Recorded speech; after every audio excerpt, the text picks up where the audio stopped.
आज आप सबके बीच में कुछ कहना चाहता हूँ पिता के बारे में। और इसलिए कहना चाहता हूँ कि कभी कभी कुछ ऐसे साथी मिल जाते हैं, ऐसी शिकायत करते हैं पिता की, बहुत तकलीफ होती है। ऐसे लगता है कि सुनने के बाद कि इनके जीवन में जो कुछ अच्छा बुरा चल रहा है ना, उस सबके जिम्मेदार पापा हैं, सबके जिम्मेदार पापा हैं, ऐसा बताते हैं। जबकि ये सरासर गलत है, सारी गलती उनकी है, सब बहानेबाजी है। हकीकत यह है कि वो कुछ खुद नहीं करना चाहते हैं और पापा के ऊपर आरोप लगा के एकदम पतली गली से निकलना चाहते हैं। हकीकत ये है। ये कहना बहुत आसान है कि मेरे घर के सामने वाली जमीन 5 लाख में बिक रही थी, पापा ने लिखा लिया होता तो आज उसकी कीमत भैया 1 करोड़ रुपया है, लेकिन पापा ने नहीं लिखाया। अगर उस समय पापा चाहे होते तो एक शॉपिंग मॉल में एक बड़ा दुकान डाल दिए होते, लेकर के छोड़ ही दिए होते तो आज हम लोगों के काम आती। उस समय पापा चाहे होते बैंक बैलेंस करके रख लिए होते तो आज हम लोगों के काम आता, आज हम लोगों के दिन नहीं देखना पड़ता। ये कहना बहुत सिंपल है, लेकिन कभी एक बार अपने दिल पे हाथ रख के सोचिए उस समय कि पापा की स्थिति क्या रही होगी, क्यों ऐसा किए। दुनिया में कोई ऐसा बाप है भी जो ये चाहता है कि हमारे बेटे का भविष्य बर्बाद हो जाए, हमारे बेटे के पास हमारे जाने के बाद कुछ ना रहे, हम जाते जाते अपने बेटे को विरासत में कुछ ज़्यादा ना दे के जाए, विरासत में कुछ छोड़ के जाए ताकि हमारा बेटा याद करे। हर बाप का ये सपना होता है। आरोप लगाना बहुत आसान है, और ये कह देना कि मेरे पापा ने पढ़ाया नहीं, किसी अच्छे कॉलेज में एडमिशन करा दिया होता तो आज हम पढ़ लिख लिए होते, किसी अच्छे कोचिंग संस्थान में मेरा एडमिशन हो गया होता तो आज हम भी master, doctor, professor, IAS, PCS हो जाते। ये कहना बहुत आसान है। ऐसा नहीं कि उन्होंने कराया नहीं, ये भी सोच के देखो आपने किया कि नहीं किया। अगर आपने करना चाहा होता तो आप स्वयं कर लेते, क्योंकि चलती हुई चींटी सैकड़ों योजन जा सकती है और न उड़ने वाला गरुड़ पक्षी एक पग भी नहीं चल सकता है। कोई पिता नहीं चाहता है कि हमारा बेटा पढ़ लिख करके आगे ना बढ़े। हर बाप चाहता है कि मेरा बेटा वो करे जो मैं नहीं कर पाया, जो मेरे जीवन का सपना अधूरा है वो पूरा मेरा बेटा करेगा। हर बाप यही सपना देखता है। और इस आरोप को लगाना बंद करिए कि मेरे पापा मुझसे कोई मतलब नहीं रखते थे। अगर मतलब नहीं रखते ना, अगर मतलब नहीं रखते तो तुम्हें पता है तुम्हारे पैदा होने पर उन्होंने कितनी ममता बरसाई थी, कितनी करुणा लुटाई थी। तुम्हारे पैदा होने पर पूरे मोहल्ले को बुलाया था, सबको पेट भर भोजन कराया था। मामा को, नाना को, बुआ को, चाचा को, चाची को, मौसी को, सभी रिश्तेदारों को बुलाया था। उस समय के घर के हालात भी बहुत अच्छे नहीं तब भी थे, लेकिन तुम्हारे आने की खुशी में खूब जम के जश्न मनाया था। खुद कपड़े त्योहार में नए नहीं ले पाते थे, लेकिन तुम्हारे लिए हर त्योहार पे नए नए कपड़े लाया था, नई नई चीजों को करके दिया था। अपनी दवा का भी पैसा, सर दर्द का, पैर दर्द का, बदन दर्द का, कितनी भी पीड़ा होती हो, पूरा दिन मेहनत करके आने के बाद भी दवा का पैसा बचा रहता था जेब में। और तुम किसी चीज के लिए जब जिद करते थे कि नहीं पापा मुझे चाहिए, मुझे ये लेना है, जिद करते थे, तो अपनी दवाई नहीं, तुम्हारी जरूरत की चीज लेने जाते थे। आज उन्हें कहते हो। सोचो एक बार, यही शिकायत करने के लिए तुम्हें उन्होंने अपनी खुशियों की बलि चढ़ाया था, अपनी जरूरतों को छोड़ दिया था, तुम्हारी छोटी छोटी खुशियों के लिए उन्होंने काम किया था। एक बार विचार करके देखो पापा क्या होते हैं। जब चिलकती धूप होती है ना, जब 10 कदम लोग घर से बाहर जाना नहीं पसंद करते, 2 मिनट भी जाने में उनका बीपी हाई होने लगता है, उस समय पूरा पूरा दिन मेहनत करते हैं धूप में, गरम गरम रोड पे थर्माकोल डालते हैं, गिट्टी फेंकते हैं, ईंट सर पे रख करके ढोते हैं, सीमेंट की बोरी नीचे से छत पे ले जा करके गांचते हैं, ट्रक पे सीमेंट गिट्टी मोरंग लादते हैं। कभी सोचा क्यों, किसके लिए पापा कर रहे हैं? पापा को गर्मी नहीं लग रही है? पापा को धूप नहीं लग रही है? पापा इंसान नहीं है? किसके लिए कर रहे हैं पापा? पापा के उस मुखड़े के पीछे कौन सा ऐसा दुखड़ा है जो इन्हें धूप भी नहीं लगने देता है, जो इन्हें थकने नहीं देता है? ऐसी कौन सी वजह है, कौन सा रीजन है? जब इस पे विचार करोगे ना तो फिर एक उत्तर मिलेगा। पापा मेरी खुशियों के लिए, मेरी ज़रूरतों के लिए, मेरी चीज़ों के लिए, मेरी दवाई के लिए, मेरी फीस के लिए, मेरे खाने के लिए, मेरे कपड़े के लिए ऐसी मेहनत किया करते थे, दिन रात एक कर दिया करते थे। वो पापा है। जब ठंडी में लोग चिलकती कड़ाके की ठंडी में, जब कड़ाके की ठंडी पड़ती थी या चिलकती धूप थी, दोनों में काम करते थे। बरसात होती थी तो भी काम करते थे। कड़ाके की ठंडी में भी मोटरसाइकिल लेकर के दुकान दुकान सामान पहुंचाते थे, सेलिंग करते थे, ऑटो निकालते थे। पैर में चोट भी लगी रहे, सर में दर्द भी रहे, पेट में दर्द भी रहे, तो भी ऑटो निकालते थे। पूरा दिन ठंडी के महीने में ऑटो चलाते थे। किसके लिए? पापा को ठंडी क्यों नहीं लगती थी? किसके लिए ऑटो निकाल के चलाते थे? किसके लिए मेहनत करते थे? ताकि शाम को तुम्हारी जरूरत का चीज ला सकें, तुम्हें खाने पीने की अच्छी अच्छी चीजें ला सकें, तुम्हारी दवा की व्यवस्था कर सकें, तुम्हारी फीस का व्यवस्था कर सकें। वो पापा है।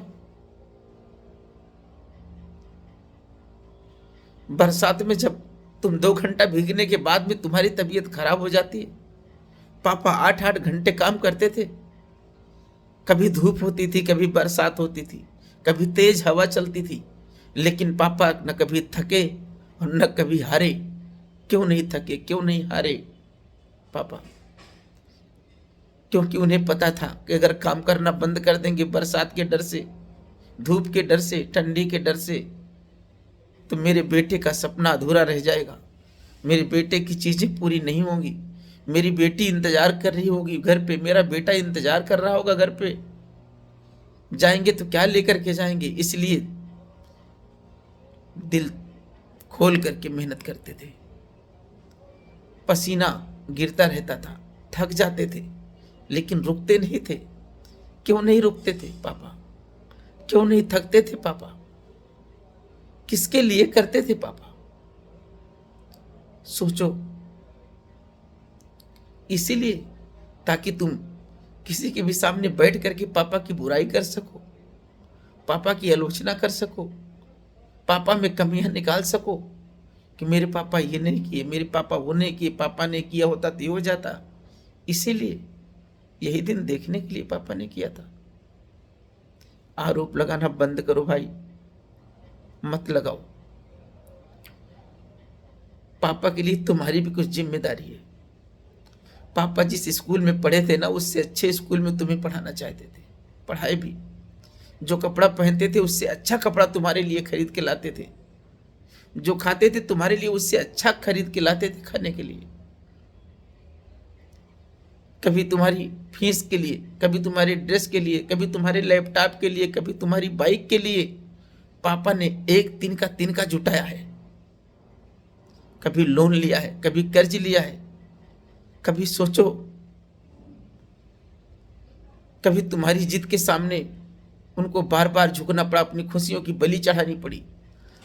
और कभी जब तुम बीमार हुए ना, तो पापा ने अपनी बनाई हुई मेहनत के, कमाई के पसीने से जो जमीन खरीदा था ना, वो भी बेच दिया। किसके लिए? तुम्हारे लिए, ताकि तुम्हारा अच्छे से इलाज हो सके, तुम्हारी अच्छे से पढ़ाई हो सके, तुम्हें कुछ तकलीफ ना हो। इसलिए उन्होंने अपनी जमीन बेच दिया, अपनी ज्वेलरी बेच दिया, अपनी गाड़ी बेच दिया, ताकि तुम्हें दिक्कत ना हो, तुम्हारी पढ़ाई ना रुके, तुम्हें किसी प्रकार की समस्या ना हो। पापा ने अपना सब कुछ दांव पे लगा दिया सिर्फ तुम्हारे लिए, और उसके बदले में तुम पापा को क्या दे रहे हो? पापा तुमसे क्या चाहते, कभी सोचा? पापा सिर्फ तुमसे इतना चाहते हैं, सिर्फ इतना चाहते हैं कि जो गलती मैंने अपने जीवन में किया है मेरा बेटा वो ना करे। जिस तरीके से हम मेहनत मजदूरी कर रहे हैं, हम काम कर रहे हैं, हम किसी ऑफिस में काम कर रहे हैं, हम ऑटो चला रहे हैं, हम मजदूरी कर रहे हैं, हमारा बेटा वो काम न करे। हमारा बेटा पढ़ लिख करके master, doctor, professor, IAS PCS बन जाए। वो चाहते कि मेरा बेटा पढ़ने में नंबर 1 पे रहे। जब कॉलेज में, स्कूल में परीक्षा हो, रिजल्ट आए तो मेरा बेटा पहले नंबर पे आए, मेरी बेटी टॉप करे। सिर्फ यही चाहते हैं, मेरा बेटा कहीं सक्सेस हो जाए, मेरा बेटा कहीं नौकरी करे, बड़ी कंपनी में जाए, कहीं डायरेक्टर बने, कहीं IAS बने, प्रोफेसर बने, कुछ बड़ा करे। और बेटा करेगा तो हमारा ऑटोमेटिक नाम हो जाएगा। जिस दिन तुम सक्सेस हो जाओगे उस दिन जितना खुशी तुम्हारे अंदर होगी, तुम्हें होगी, उससे कई गुना ज़्यादा खुशी तुम्हारे पापा को होगी। तुम्हारे आने से पहले सबको बता देंगे, देखा आज मेरा बेटा डॉक्टर हो गया, आज मेरा बेटा IAS बन गया, आज मेरा बेटा PCS बन गया, आज मेरा बेटा प्रोफेसर बन गया, आज मेरा बेटा कोतवाल बन गया। पता है, ये बताते बताते उनकी आंखें नम हो जाएंगी, उनकी आंखों में आंसू आ जाएगा, और वो यही बोलेंगे, आज मेरे जीवन का सारा सपना साकार हो गया, मेरे पूरे जीवन की थकान खत्म हो गई, मेरी प्रॉपर्टी गई, मेरी ज्वेलरी गई, मेरी मेहनत मैंने अपना जी तोड़ किया, लेकिन वो सब मेरा सफल हो गया। परमात्मा ने मेरी सुन लिया, मेरे बच्चे ने मुझे जो दे दिया, मेरा ताज, मेरा सर ऊंचा कर दिया। यही बोलेंगे, तुम्हारी भी जिम्मेदारी है। पापा ने मेहनत करके हम 2-3 भाइयों को पाला, संभाला, शिक्षा दीक्षा दिया। क्या हम सब मिल करके पापा की सेवा नहीं कर सकते? क्या हम मिल करके पापा सबके कपड़े, सबके खाने की, सबके दवा की, सबके फीस की व्यवस्था की? क्या हम पापा के कपड़े की व्यवस्था नहीं कर सकते? पापा के खाने की व्यवस्था नहीं कर सकते? पापा के रहने की व्यवस्था नहीं कर सकते? पापा ने तो कभी नहीं कहा, बेटा ठंडी हो रही है, बहुत ज्यादा ठंडी है, तुम्हारी तबीयत खराब है, अभी लेट जाओ, ऐसे बाद में दवा के लिए तुम्हें ले चलेंगे, ऐसा नहीं कहा। जब तुम्हारी तबीयत खराब हुई तब तुम्हें उठाए, तब तुम्हें ले गए।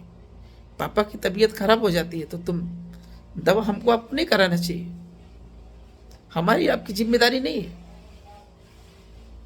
पापा हमसे अपेक्षा करते तो गलत करते। अगर आपको लगे पापा ने मेरे लिए बहुत कुछ किया है, हमारी भी जिम्मेदारी है, तो आज पापा के पास जाना, उनसे सॉरी बोलना और विचार करना कि अब कभी ऐसी कोई गलती नहीं होगी, और खूब पैसा कमाइए, जीवन में खूब मेहनत करिए, खूब आगे बढ़िए, लेकिन कभी कभी पापा के साथ भी बैठिए और उनसे हालचाल करिए, उनसे कुछ पूछिए कि इस काम को कैसे किया जाए, कैसे करना है, कैसे नहीं करना है। पापा को लगेगा मेरा बेटा आज भी मुझसे पूछता है, भले बड़ा हो गया है लेकिन आज भी मेरा बेटा आज भी मेरे सामने बच्चे के जैसे ही रहता है। उन्हें अंदर से बहुत प्रसन्नता होगी, बहुत खुशी होगी, और वो खुशी के मारा भाव विभोर होकर के ऊपर वाले से तुम्हारे लिए, तुम्हारे अच्छे दिन के लिए प्रार्थना करेंगे, जिसकी वजह से तुम कभी दुखी नहीं होगे। उनके पुण्य प्रताप से तुम आगे बढ़ते जाओगे, उनका आशीर्वाद हमेशा तुम्हारे साथ रहेगा। कभी गम का बादल तुम्हारे सर पे नहीं मंडराएगा। हमेशा उनके आशीर्वाद तुम्हारे साथ साथ रहेंगे। इस वजह से कभी पिता का दिल मत दुखाना। उनके साथ बैठना, रोज घूमने जाना, लेकिन महीने में एक दिन जरूर पापा को भी लेकर के कहीं जाना, घुमा के लाना। उनके भी बहुत सपने हैं कि अपने बेटे के साथ मैं भी कहीं जाऊं घूमने। अगर ये वीडियो अच्छा लगे इसे शेयर करना और पिता के लिए एक लाइक भी करना। धन्यवाद।